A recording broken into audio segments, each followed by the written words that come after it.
Welcome to the podcast. I'm Angela Bobier, and this is Life in the Talbot Settlement, brought to you by Tyrconnell Heritage Society, operators of Backus-Page House Museum. In this series, we will do our best to give you a full appreciation of the history of Western Elgin County in southwestern Ontario, from First Nations to the early settlers to the 1950s. Sit back, relax, and enjoy. Before we begin, I'd like to acknowledge funding from Tyrconnell Heritage Society, operators of Backus-Page House Museum.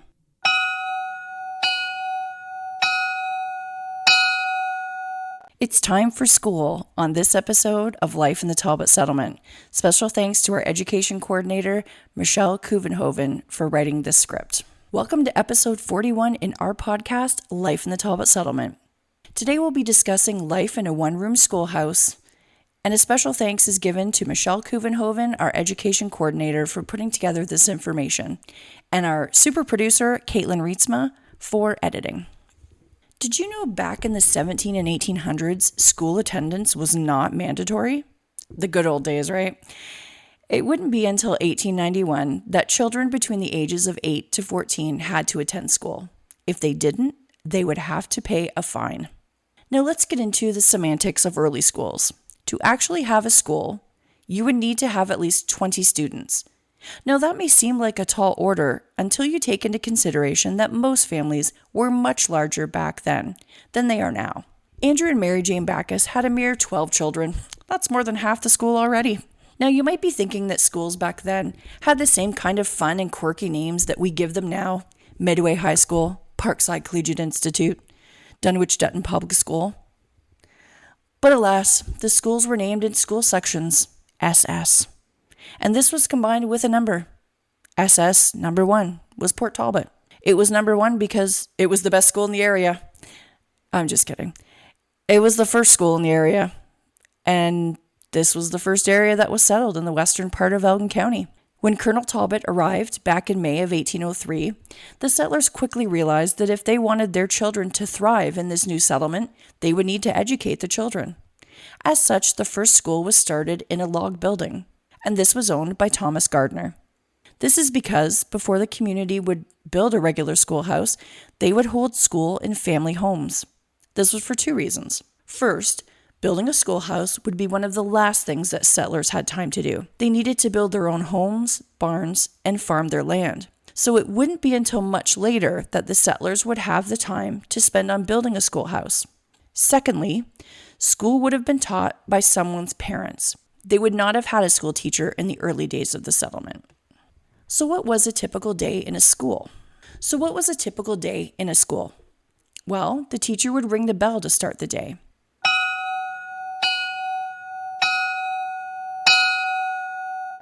Once all the students had filed inside and were ready to start, they would recite the Lord's Prayer, have a Bible reading, and then they would have roll call.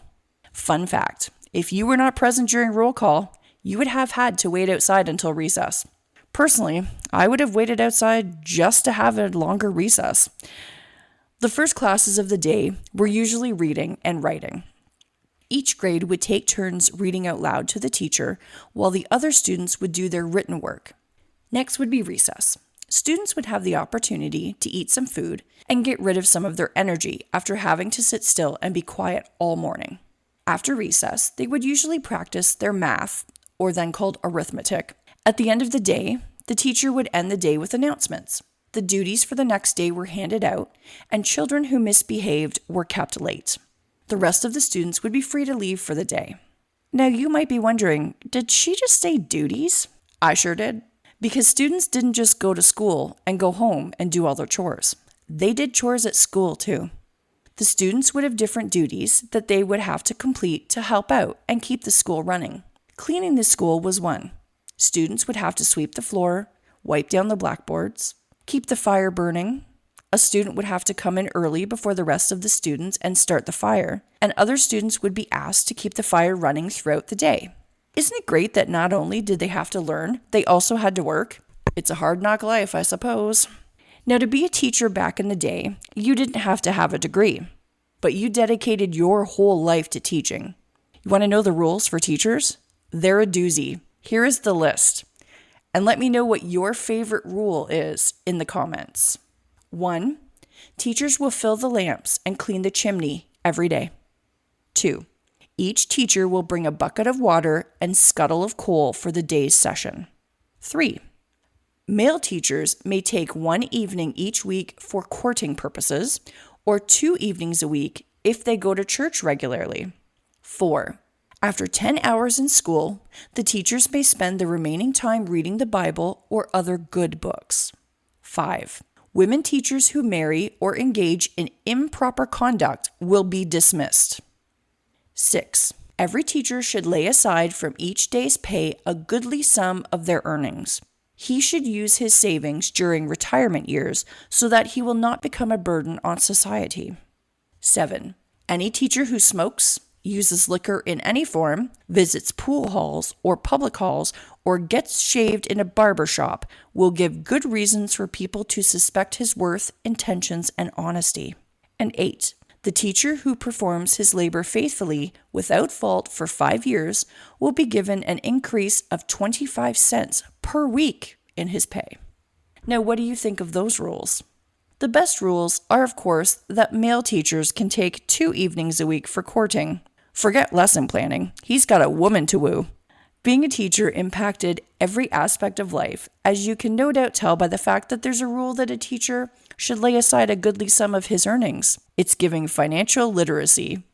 In all seriousness, much of a teacher's job was less about teaching the children, more about being a good Christian and keeping the schoolhouse clean and ready. Now we have custodians to help keep the school clean and organized, but they couldn't afford that luxury in those days. Most teachers in the period would have been men. This is because only men were entitled enough, apparently. Now you might be thinking, teachers had it rough, but let me tell you about the rules for the students. 1. Respect your schoolmaster. Obey him and accept his punishments. 2. Do not call your classmates names or fight with them. Love and help each other. 3. Never make noises or disturb your neighbors at work. 4. Be silent during class. Do not talk unless it is absolutely necessary. 5. Do not leave your seat without permission. 6. No more than one student at a time may go to the washroom.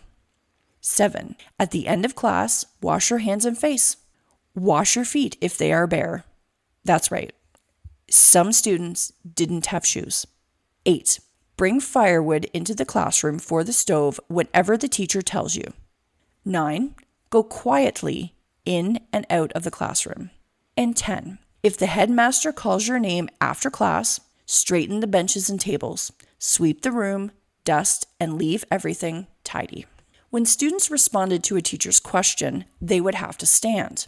When they spoke to the teacher, they would have had to say yes or no, ma'am, or yes or no, sir. It was a very formal environment, especially compared to the schools that we have now. Once they finally had the time and resources to build a schoolhouse, they would have had a community gathering to set it up. Schoolhouses were typically one big room. Because light sources would have been lanterns and windows, the walls would have been lined with windows. On walls without windows, there would be hooks where students could hang their coats. At the back of the room would be the wood stove that would heat the building.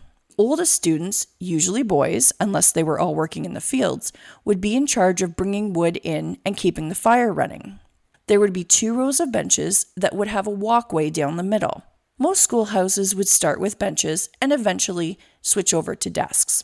They could do this because the students would have used slates. Slates are a piece of wood with a piece of black slate on top of it. This means that it was fairly easy to balance it on your lap to do your work, negating the necessity of a desk.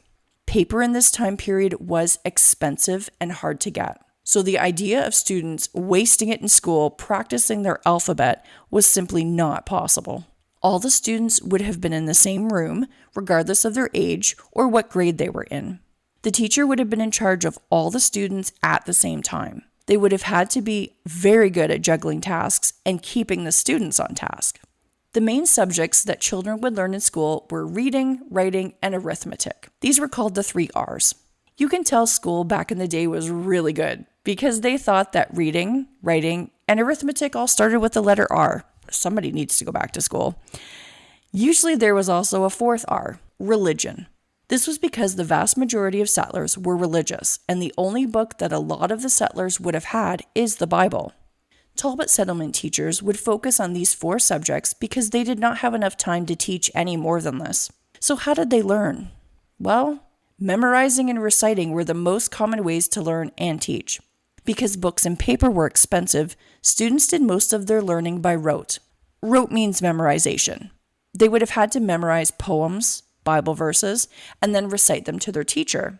Math was taught by drill. Children would learn to add, subtract, multiply, and divide problems in their head. This means that all the timetables were drilled, pardon the pun, in their heads, and students would be able to do the math quickly in their heads. Eventually, globes would be invented, and teachers would start to introduce geography and history, though this usually would have been British history. Nowadays, students like to go to the washroom to get out of class for a while, and in all likelihood, students in the past would have done the same thing, especially when you consider that the bathroom was an outhouse, all the way outside of the school. Nothing like a little sunshine and a walk to avoid having to memorize one more Bible verse. Often schools would also have a woodshed, where they would store the wood for the wood stove, and some kind of stable or barn. Most students would have walked to school, but depending on how far away the school was from their homes, some students would have had to ride a horse to school. The good news is, if you were late for roll call in the winter, you could always hang out in the barn or woodshed, or worst case, the outhouse. So what happened when kids misbehaved in school? There were several different kinds of punishment. Usually it depended on what they had done. For example, if you did not recite well during the lesson, you would have to wear the dunce cap. Yes, it's actually a hat. If you were late, you did not get to have recess. If you misbehaved, you would have either had to stand with your nose pressed into a circle that had been drawn on the blackboard, or you would have had to write the sentence, "I will not," and whatever you had done 100 times over on the blackboard. Sometimes, depending on who your teacher was and how badly you had misbehaved, you would receive corporal punishment. Usually corporal punishment was some kind of lashing, either with a branch, a leather strap, or a ruler. Often the lashing would have been on the student's hands. Imagine having to go home to Ma and Pa and explaining that you couldn't milk the cows because you had a bunch of bloody welts on your hands. Pa might have added 1 or 2 after that. And this meant that they would go home and have to milk the cows, farm, and more with painful welts on their hands. A punishment best avoided, I'd say. What do you think? Now that you know all about life in a one-room schoolhouse in the 1800s, would you go back in time?